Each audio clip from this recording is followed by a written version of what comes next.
नमस्कार, मी सुनीता. सगळ्या माझ्या गोडताईंचं मैत्रिणींचं आपल्या पुन्हा एका नवीन व्हिडिओमध्ये अगदी मनापासून स्वागत करते. तर हा रविवारचा व्हिडिओ म्हणजे कालचा व्हिडिओ आहे. तर संडे असो किंवा मंडे आपल्या गृहिणींना कधीच सुट्टी नसते. तिची कामं ही चालूच असतात. तर सकाळी आणि मुलांना पण सुट्ट्या नसतात. मुलांचे पण क्लासेस वगैरे संडेच्या दिवशी टेस्ट असतात, त्याच्यामुळे त्यांना पण लवकर उठावंच लागतं. 8 वाजेला सिद्धीचा क्लास होता, तर मग मी लवकर उठली होती 6 वाजेला आणि स्वतःचं सगळं आवरून देवपूजा करून मग सगळी बाल्कनी स्वच्छ धुवून घेतली. झाडांना पण पाणी वगैरे घातलं आणि त्यानंतर मी तुम्हाला एका व्हिडिओमध्ये दाखवलेलं होतं, आपण जे पण काही फ्रूट्स वगैरे आणतो ना, खातो, त्याची जी साल असते ना, त्याचे बारीक बारीक तुकडे करून त्याच्यामध्ये थोडासा गुळाचा खडा घालायचा आणि एका बरणीमध्ये पॅकिंग करून ठेवून द्यायचं 3 दिवस. आणि ते मग नंतर उघडल्यावर 3 दिवसानंतर त्याच्यात 1 ग्लास पाणी घालून ते पाणी अशा प्रकारे झाडांना टाकलं ना, तर खूप छान कळ्या येतात. माझ्या मोगऱ्याच्या झाडाला पण खूप कळ्या आल्या. हे पाणी टाकल्यानंतर खूप फरक पडतो. तर सकाळी नाश्त्यासाठी मी इथे 1 वाटी मुगाची डाळ, अर्धी वाटी चवळीची डाळ आणि अर्धी वाटी मटकीची डाळ आणि अर्धी वाटी उडदाची डाळ हे रात्री मी सगळं भिजत घातलेलं होतं. तर आता याला मस्त स्वच्छ पाण्याने धुवून घेते 2-3 वेळेस. गावाला ना जेव्हा सांडगे बनवतो ना आपण, त्यावेळेस अशा प्रकारच्या डाळी रात्री भिजत घालतात आणि त्याचे सांडगे बनवतात. तर आईंनी ही डाळ गावावरून आणलेली होती की आम्ही तिकडे खाऊ आणि मग इकडे मुलं राहून जातील म्हणून. कितीही झालं तरी आईचा जीव आपल्या मुलांसाठी तुटतोच. लांब असलं की त्या जे पण काही चटणी भाकरी खात असले तरी पण त्यांना आपल्या मुलांची आठवण येतच असते. गावाकडे उन्हाळी कामाला सुरुवात झालेली आहे सांडगे वगैरे बनवण्याची. आम्ही सांडग्यांना वड्या म्हणतो. तर त्यासाठी आई डाळ घेऊन आल्या होत्या की एक दिवस करून बनवून घेजो म्हणून. आणि खरं तर मी हे आई होत्या तेव्हाच करणार होती, पण त्यावेळेस ना खूप गडबड झाली आणि कमी दिवस त्या थांबल्या. गावाला पण कामं भरपूर होती म्हणून त्या 3-4 दिवसात लगेच गेल्या. तर मग काही वेळच नाही मिळाला हे सगळं बनवण्यासाठी. तर म्हटलं आता करून घेते. तर ही डाळ आहे ना चांगली मस्त स्वच्छ धुवून घेतली. गावाला आहे ना ही डाळ खूपच म्हणजे धुण्यासाठी खूप मेहनत करावी लागते सांडग्यांची डाळ. तेव्हाच आपले सांडगे लवकर शिजण्यासाठी मदत होते. जेवढी आपण डाळ चांगली स्वच्छ धुवू तेवढे. तर इथे त्यासाठी मी इथे चटणी बनवते आहे. इथे लाल तिखट घेतला आहे मी 2-2.5 चमचे आणि भरपूर सारा लसूण घालायचा आहे. गावाकडे त्याच्यामध्ये लसणाची पात वगैरे पण घालतात, पण आता एवढं शहरामध्ये वेळेवर काही भेटत नाही. तर मग मी लसूण घातला आणि लाल तिखट आणि कोथिंबीर घातली. आता हे मिक्सरमध्ये बारीक वाटून घेते, जे आपण त्या डाळीच्या पिठाचे वडे करणार आहोत त्याच्यात घालण्यासाठी. तरी ते वाटून झालेली होती. ही चटणी ना खूप चविष्ट आणि छान लागते. आपण अशीही साधी घरात करून ठेवली ना तरी जेवताना कशासोबतही आपण हे खाऊ शकतो, चपाती भाकरीसोबत खूप छान लागते थोडंसं मीठ घालून. तर आता मी त्या पिठाचे ना वडे बनवणार आहे. तर वड्यांसोबत खाण्यासाठी इथं खोबऱ्याची चटणी करते. ओला नारळ बारीक कट करून घेतला होता. आता त्यामध्ये 10-12 हिरव्या मिरच्या घातल्यात, लसूण आणि कोथिंबीर. आता हे व्यवस्थित मिक्सरमध्ये बारीक करून घेते.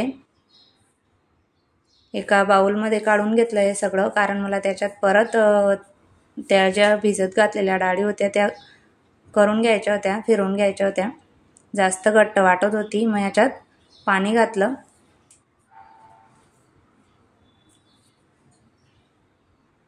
आता हिला तडका देऊन घेऊ.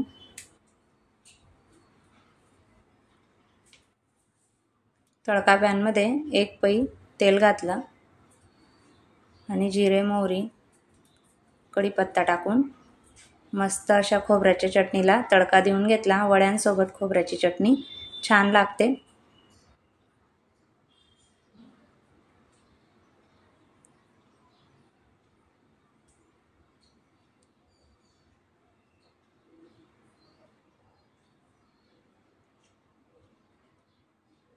चवीनुसार मीठ घातलं. आता इथं आपली चटणी तयार झाली.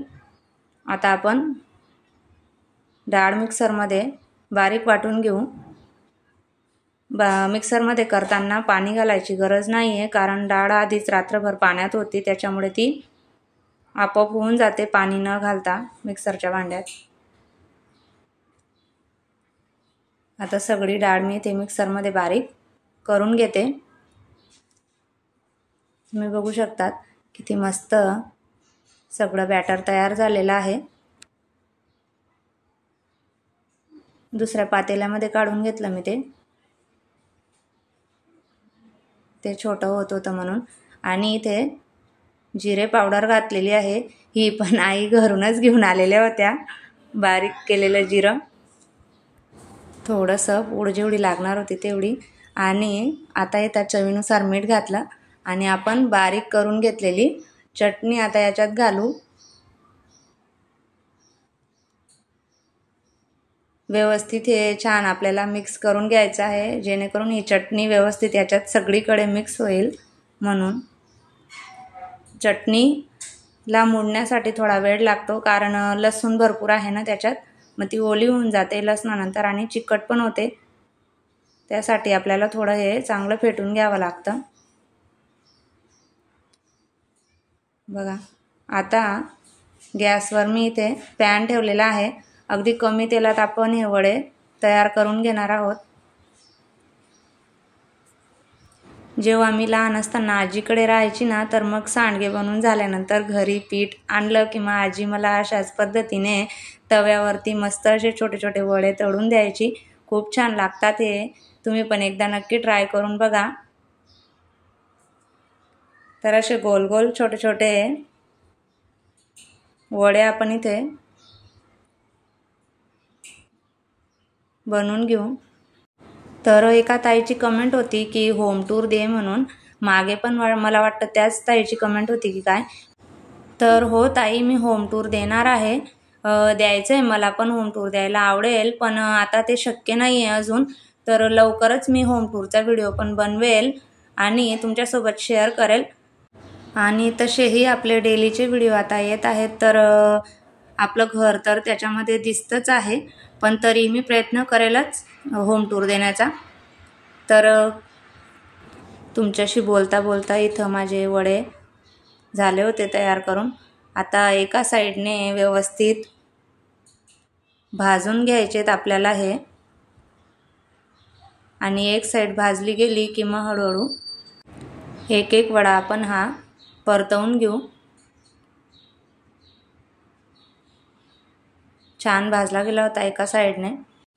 तर ज्यांच्याकडे अशी वाळवण्याची जागा वगैरे पण असली ना, थोडी ऊन चांगलं येत असलं, तर आपण ह्या पिठाचे सांडगे पण बनवू शकतो.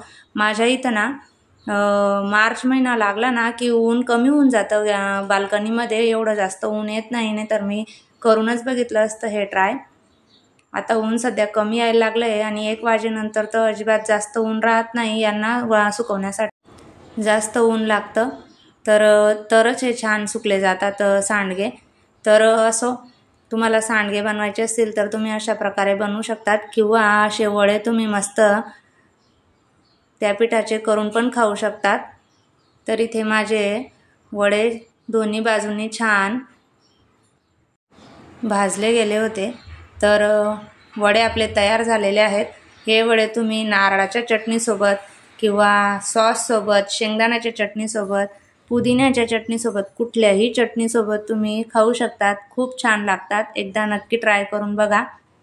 तर इथे सगळ्यांना नाश्ता दिला आणि मी पण नाश्ता करून घेतला. सगळ्यांचा नाश्ता वगैरे झाल्यानंतर मग आपलं सर्वात महत्त्वाचं आणि मेन काम असतं ते म्हणजे हे भांडे आवरणं. हे भांड्यांपासून आपल्याला कधी सुट्टी भेटत नाही. तर ही भांडी सगळी मग आवरून घेतली आणि त्यानंतर मग किचन वगैरे आवरलं. बाहेरचं बाल्कनीतलं किंवा रांगोळी, देवपूजा हे सगळी कामं नाश्त्याच्या अगोदर झालेली होती. कपडे पण आज कारण सुट्टी असते आणि मुलांची सुट्टीच्या दिवशी स्कूलचे युनिफॉर्म वगैरे असतात, ते मशीनमध्ये तर धुता येत नाही, कारण ते व्यवस्थित त्याच्यामध्ये स्वच्छ होत नाही. मुलांची कपडे थोडी खराबच झालेली असतात, तर मग हातानेच धुवावे लागतात. ती पण माझी झालेली होती. आणि किचन मग सगळं आवरायला घेतलं. जवळजवळ 11:30-12पर्यंत ही कामं झालेली होती आणि नाश्ता पोटभर झाल्यामुळे जेवणाचं मला काही एवढं तामझाम नव्हता दुपारचा. तर संपूर्ण किचन स्वच्छ धुवून झाल्यानंतर त्याला कापडाने पुसून घेतलं सुक्या. तर जे डीमार्टमध्ये मस्त छान कापड भेटतात ना, त्याच्याने जर आपण पुसून घेतलं ना, छान पुसलं जातं ह्या कापड्याने. अजिबात पाण्याचे वरखडे वगैरे राहत नाही. एकदम कोरडं आणि स्वच्छ किचन पुसलं जातं याच्याने. आणि हे जे नळ आहेत ना, हे प्लंबरचे नळ आहेत. त्यांना पण घेताना त्यांनी सांगितलेलं होतं की यांना आहे ना फक्त ओल्या कापड्याने किंवा सुक्या कापड्याने पुसून घ्यायचं, ते खराब नाही होत. यांची 10 वर्षाची वॉरंटी आहे. तर आणि मी बाथरूममध्ये वगैरे पण हेच नळ बसवलेत, खूप छान आहेत आणि कापडाने पुसले ना स्वच्छ होऊन जातात. तर ताईंनो संपूर्ण किचन आपलं मस्त छान आवरून झालं होतं. तर नेहमीप्रमाणे व्हिडिओ आवडला असेल तर व्हिडिओला लाईक करा, शेअर करा आणि आपल्या चॅनलवर नवीन असाल तर चॅनलला सबस्क्राईब करा. पुन्हा भेटू नवीन व्हिडिओमध्ये. तोपर्यंत सर्वांना बाय आणि सर्वांना श्री स्वामी समर्थ.